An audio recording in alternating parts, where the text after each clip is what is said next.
Ilmaan Oromoo kaabaaf kibbaan bakka jirtan hundatti jaalalti qulqullinsa Ramadee sinada qabu.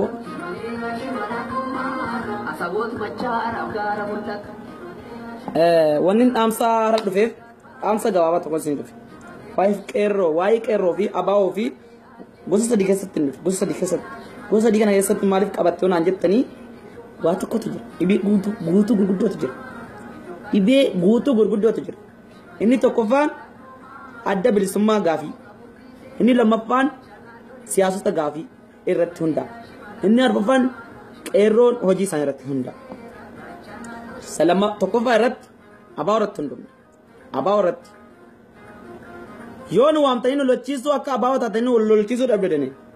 Itti dura bu'aan kanneen akka Daawud Ibsaa kanneen akka Jeneraal Kamal Galchuu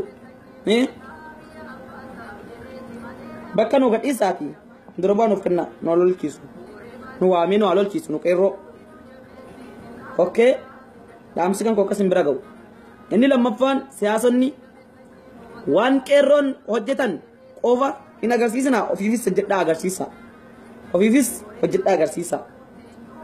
Maaliif yoo jettanii na gaafattan qeerroo hidhachiisaati. Qeerroon ammoo diinarraa hidhatti.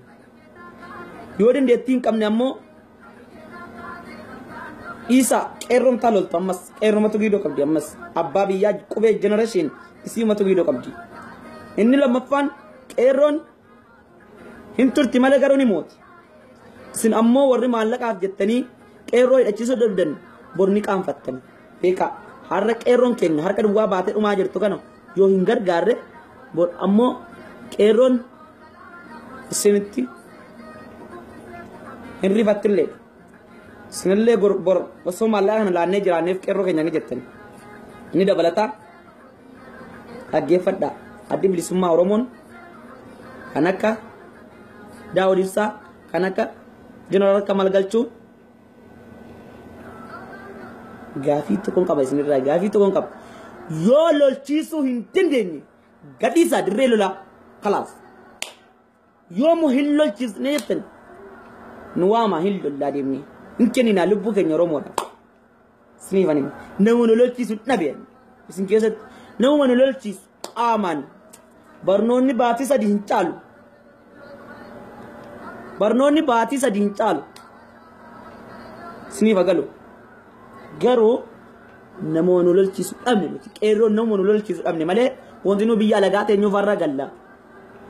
Mee isin abaa'oon hayyee biyya alagaa teessan jettan nuti biyya ollaa jirra galuu dandeenya. Isiniif galu. Garuu hamma dandeenya abbaa biyyummaa keenyaa ni falmanna. Ega yoo hin dandeenye nu wajjin hin kayna. Wareegamas ni ilaalla. Ni rukutamnas ni ajjeefamnas. Rakkoon qabu kan hundaan ni fudhanna. Garuu isin dhibee guddaa qabdan. Ilmaan Oromoo warra abaa'oo keessa jiran qabdanii abbaa faala isaanii hin argan yookaan wareegamanii lammii isaaniitiif diina kana lafarraa handachaasan akkanumatti baddaa keessa afatanii ciisu. Ta'uu hin qabu. Eega manaa bahee nam tokko hojii agarsiisuu qaba malee baddaa ciisuu hin qabu. Baddaa ciisii daggala nyaachuu hin qabu. Daggala nyaachuu mannaa du'ee lafa ta'uu wayyi. Sii kana gaafadhaa. Kan taankii fixu boombiidha malee namaa miti. Kanaaf ammoo yaadadhaa. Kan taankii fixu miila namaati. Miila namaa fiigee taankii dhaqee fixa malee taankii nama duuka fiigee dabalaa fi kaan marsee nama fixu. Isiniif agalu.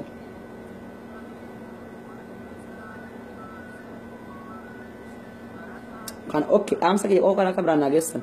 Warri siyaasota ammoo biyya demokraatawaa keessa teessanii qeerroo 100-500 hidhachiisuun dadhabne hin calleessan malee akkasumaan TV adda addaan dhaabbattan malee TV'n kun qeerroo waan fayyadullee hin qabu.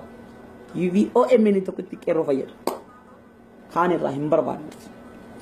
Yoo gara gamtaa biraatiin ejjennoo gaarii kan lammiin nu faarsu fudhan jettan qeerroo Harar bichaa hidhachiisa ni agartanii diina waan inni ta'u.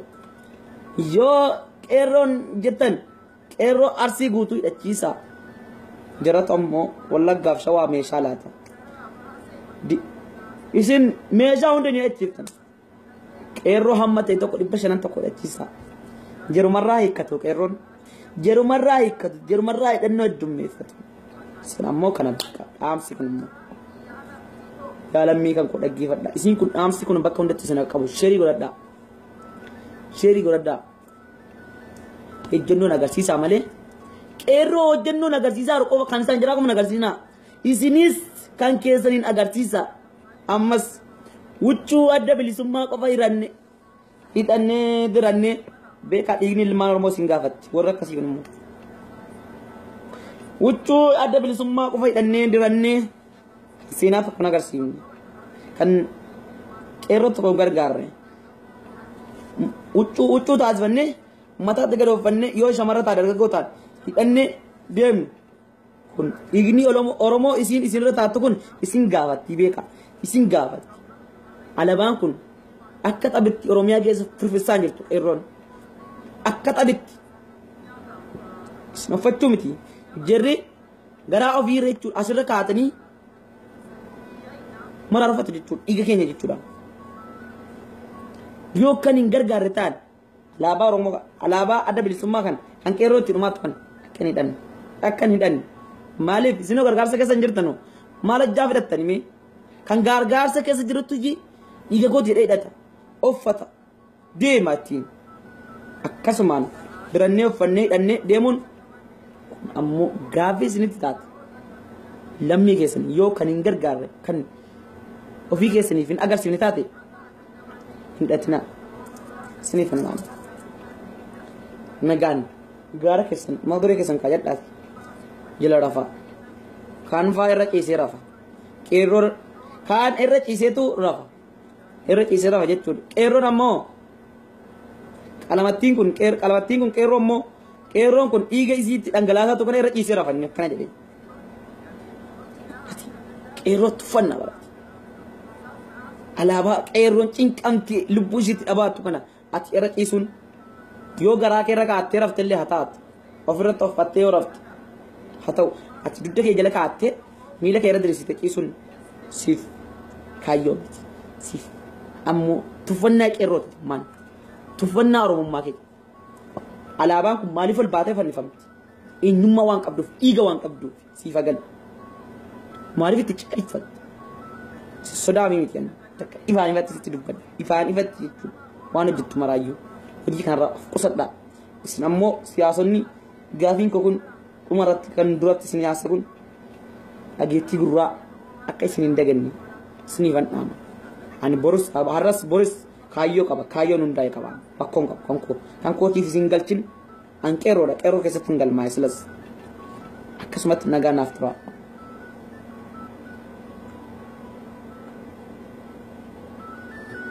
namni namarraa dhalatee diina ta'ee nama xiyyaa dubatee